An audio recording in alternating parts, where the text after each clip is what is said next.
Audio novel حفاظت عشق۔ ارحم کے فلیٹ سے نکلتے ہی رمشا نے لرزتے ہاتھوں سے دروازہ اندر سے بند کر لیا اور لاؤنج میں صوفے پر گھٹنے سینے سے لگائے بیٹھ گئی۔ دبئی کی صبح تیز دھوپ شیشے کی بڑی کھڑکیوں سے چھن کر لاؤنج میں آ رہی تھی، لیکن رمشا کا دل خوف کی گہری دلدل میں دھنس رہا تھا۔ اسے لگ رہا تھا کہ ارحم کو گئے ہوئے صدیاں بیت گئی، ابھی وہ اپنے آنسو پونچھ ہی رہی تھی کہ اچانک فلیٹ کے مرکزی دروازے پر لگی گھنٹی زور زور سے پاگلوں کی طرح بجنے لگی۔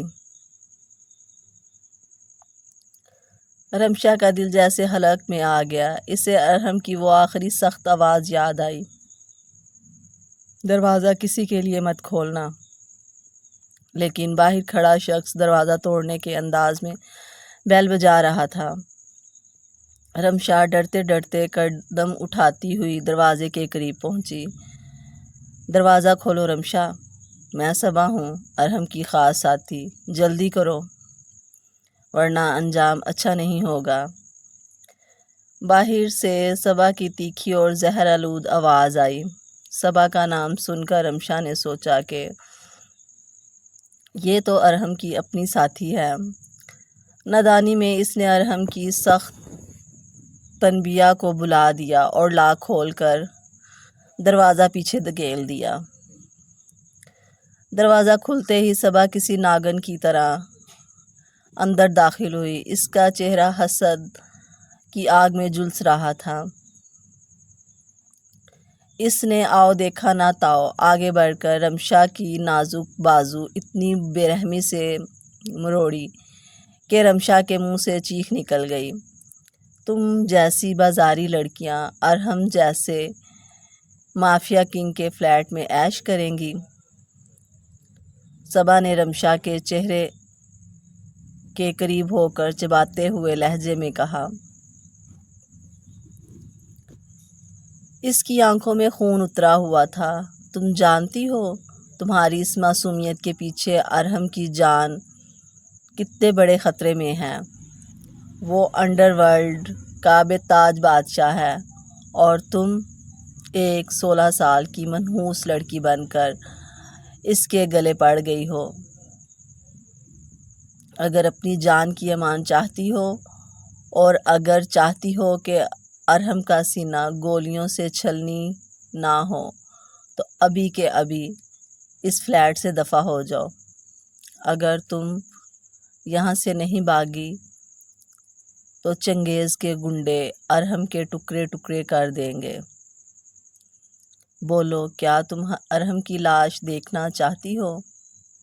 ارحم کی موت کا ہولناک تصور ہی رمشا کے معصوم دل کو چیر گیا۔ اس نے روتے ہوئے تڑپ کر نفی میں سر ہلایا۔ صبا نے اسے ایک زوردار جھٹکا دیا جس سے رمشا فرش پر گری۔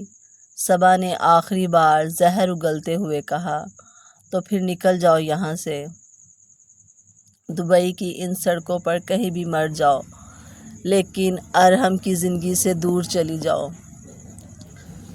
صبا یہ کہہ کر باہر نکل گئی۔ وہ ارحم کے خلاف نہیں جا سکتی تھی، اس کے لیے اس نے رمشا کو ہی ارحم کے موت کا خوف دکھا کر راستے سے ہٹا دیا۔ رمشا روتے ہوئے کانپتے ہاتھوں سے ارحم کی دی ہوئی چادر کو اپنے گرد لپیٹا اور روتی ہوئی دبئی کی ان بے رحم اور نامعلوم سڑکوں پر نکل گئی جہاں بھیڑیے اس کا انتظار کر رہے تھے۔ رات کے آخری پہر جب دبئی کی چمکتی سڑکوں پر نیٹ ورکنگ کا کام ختم کرنے اور دشمنوں کی خفیہ فائلیں بند کرنے کے بعد ارحم فلیٹ پر واپس لوٹا تو پورا فلیٹ گپ اندھیرے اور موت جیسی خاموشی میں ڈوبا ہوا تھا۔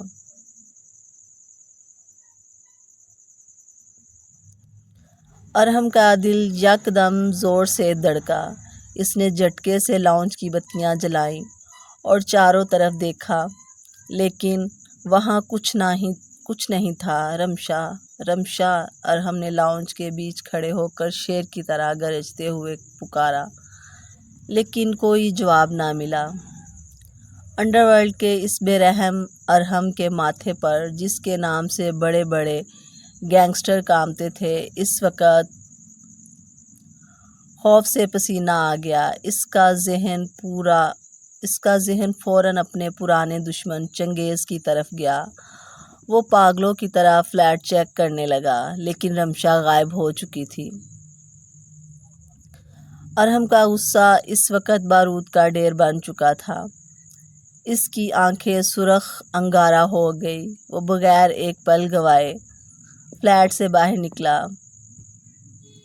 گاڑی کا ایکسیلیٹر پوری طاقت سے دبایا اور دبئی کی سڑکوں پر ٹائروں کی چیخوں کے ساتھ گاڑی دوڑا دی۔ وہ ہر ہائی وے، ہر سنسان گلی کو پاگلوں کی طرح چھان مار رہا تھا۔ تقریباً 2 گھنٹے کی خواردار تلاش کے بعد ارہم کی نظر ایک ویران سڑک کے کنارے فٹ پاتھ پر لگے بینچ پر پڑی۔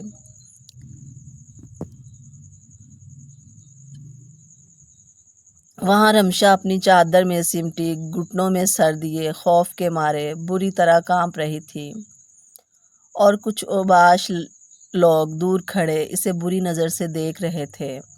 ارہم نے گاڑی کا ایسا زوردار بریک لگایا، سڑک پر ٹائروں کے کالے نشان بن گئے۔ وہ گن ہاتھ میں لیے تیز قدموں سے اس کے پاس پہنچا۔ ارہم کا سایہ دیکھتے ہی ان اوباش لوگوں کی جان نکل گئی۔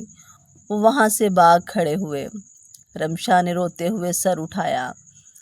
ارہم کو اپنے سامنے دیکھ کر وہ تڑپ کر کھڑی ہوئی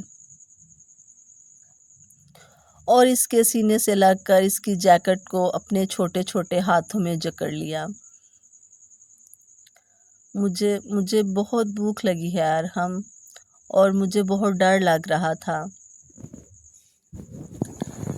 اس نے ہچکیاں لیتے ہوئے کہا۔ ارہم نے غصے اور تڑپ کے ملے جلے تاثرات سے اس کا چہرہ اپنے بھاری ہاتھوں میں اٹھایا۔ تم فلیٹ چھوڑ کر کیوں باہر آئی؟ بولو رمشا، کس کی جرأت ہوئی تمہیں ڈرانے کی؟ مجھے کچھ بنانا نہیں آتا تھا، مجھے اکیلے وہاں بہت ڈر لگ رہا تھا۔ رمشا نے معصومیت سے روتے ہوئے نظریں جھکا لی۔ ارہم کا دل اس لڑکی کی معصومیت پر پگھل کر رہ گیا۔ وہ اسے خاموشی سے گاڑی میں بٹھا کر واپس فلیٹ پر لایا۔ اس نے خود کچن میں جا کر اس کے لیے کھانا گرم کیا، آملیٹ بنایا اور پلیٹ اس کے سامنے رکھی۔ رمشا نے جلدی جلدی کھانا کھایا جیسے وہ صدیوں کی بھوکی ہو۔ کھانا کھانے کے بعد جب ارہم اپنے کمرے کی طرف جانے لگا تو رمشا بھاگتی ہوئی اس کے پیچھے آئی اور اس کی آستین پکڑ کر معصومیت سے اصرار کرنے لگی۔ اگر آپ کو یہ ناول اور تحریر پسند آ رہی ہے تو پلیز چینل کو سبسکرائب کریں، کمنٹ باکس میں اپنی رائے کا اظہار ضرور دیں۔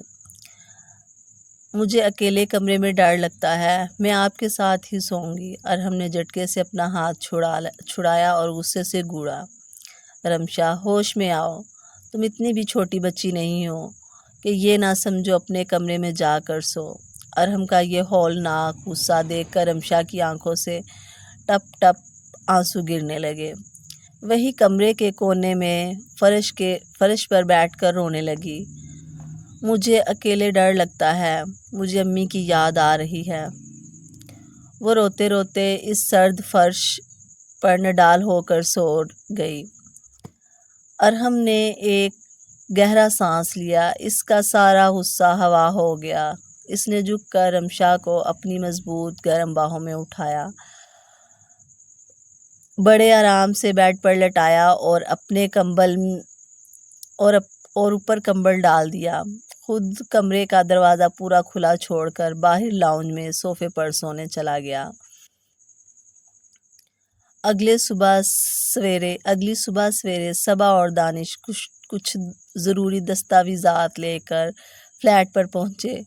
جیسے ہی انہوں نے اندر قدم رکھا، صبا کی نظر ارحم کے بیڈ روم پر پڑی، جہاں رمشا ارحم کے بیڈ پر بڑے سکون سے سو رہی تھی اور ارحم لاؤنج میں صوفے پر چادر اوڑھے لیٹا تھا۔ صبا کے دل میں حسد کا طوفان تو تھا ہی، اس نے ارحم کو گرانے کے لیے اخلاقیات کا سہارا لیا۔ اس نے آگے بڑھ کر غصے سے ارحم کو صوفے سے جھنجھوڑ کر اٹھایا۔ ارحم، یہ کیا بے حیائی ہے؟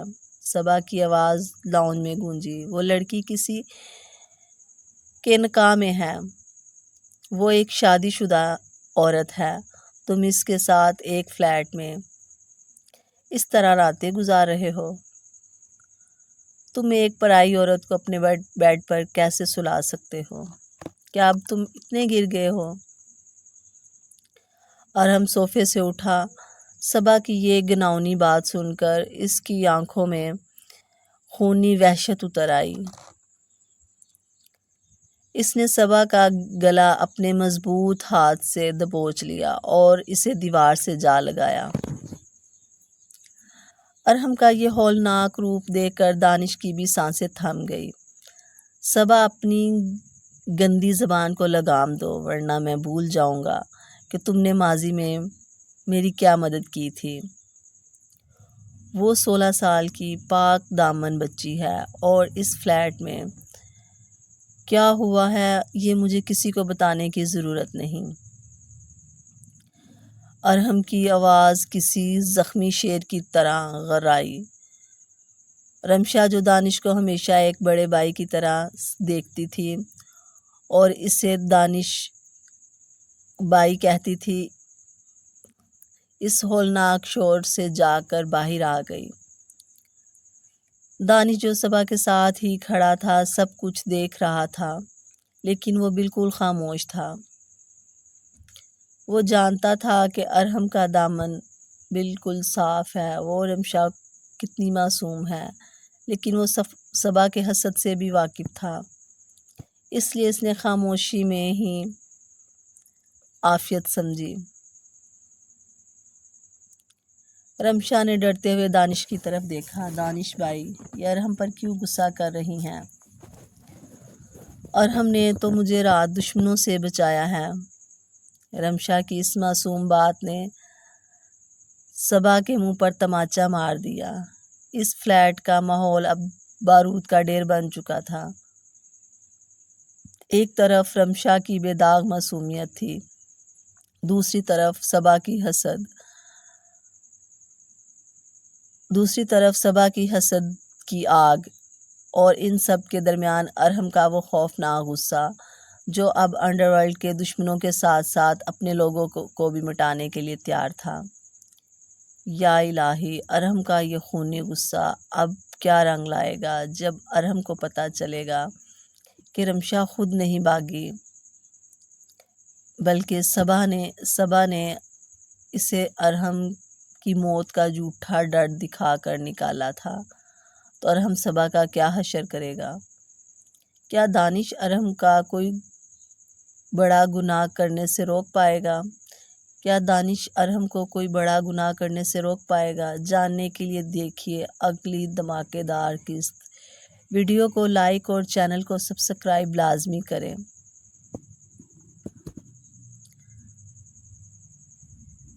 اگر آپ کو یہ تحریر پسند آ رہی ہے تو پلیز ویڈیو کو لائک کریں، چینل کو سبسکرائب کریں اور کمنٹ باکس میں اپنی رائے کا اظہار ضرور دیں اور بتائیں کہ ارحم اور رمشا کی سٹوری کا اگلا موڑ کیسا ہوگا، یا کیا ہونا چاہیے اگلے سٹوری کے اگلے موڑ میں۔ آپ کمنٹ باکس میں لکھ کے بتائیں پلیز۔